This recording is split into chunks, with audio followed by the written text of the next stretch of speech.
Encore une fois, bon début de week-end. Débutons ce journal à l'Assemblée nationale où, malgré les prononcés des juges de référé au Conseil d'État, l'Assemblée nationale entend élire cet après-midi le remplaçant de Jean-Marc Kabound au poste de premier vice-président au bureau de cette institution parlementaire. Selon le deuxième vice-président de cette chambre basse du Parlement, le Conseil d'État est une juridiction administrative. Il est donc incompétent pour statuer sur les actes législatifs et les actes de l'Assemblée nationale. Cette décision, qualifiée d'irrégulière et d'anticonstitutionnelle en ce qu'elle a violé le droit de la défense et enfreint le principe sacro-saint de la séparation des pouvoirs. Écoutons le deuxième vice-président dans cet extrait choisi par votre rédaction.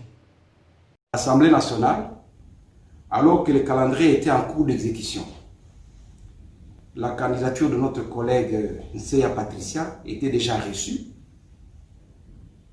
publiée, et la campagne terminée en attendant le vote à intervenir demain, vendredi, le 12 juin 2020. Je voudrais préciser ici que le Conseil d'État est incompétent pour statuer sur les actes d'Assemblée, même si par déférence à celui-ci, l'Assemblée nationale a bien voulu répondre.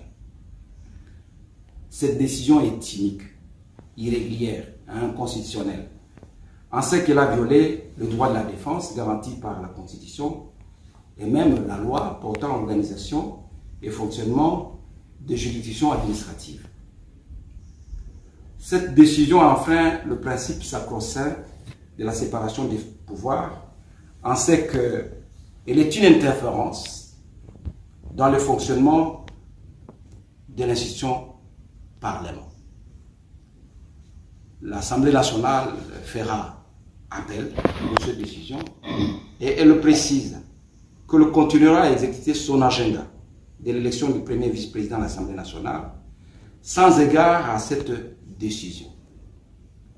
L'Assemblée nationale précise qu'elle continue à fonctionner conformément à la Constitution et à son règlement intérieur et demande aux autres institutions de la République de ne travailler que dans le strict respect des attributions et compétences leur dévolues par la Constitution et les lois de la République, et c'est dans le strict respect de la séparation des pouvoirs.